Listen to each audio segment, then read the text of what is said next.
এই দুইটা গাছ হচ্ছে একটা মিরাকল হয়েছে, এটা দোলন চাপা আর হচ্ছে বেলি। ওদেরকে যখন আমাদের বাসায় নিয়ে আসছি তখন ওরা অলমোস্ট ডেড। এটা তো একদম পচে, মানে উপরের এত বড় গাছ ছিল, এত বড় গাছ ছিল একদম পচে মরে গেছে।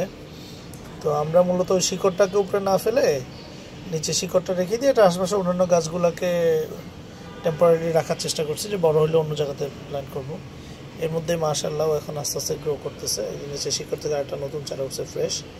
বেলির ক্ষেত্রে অনেকটা তাই, পাতা সব ঝরে গেছে, নিচে পড়ে গেছিলো।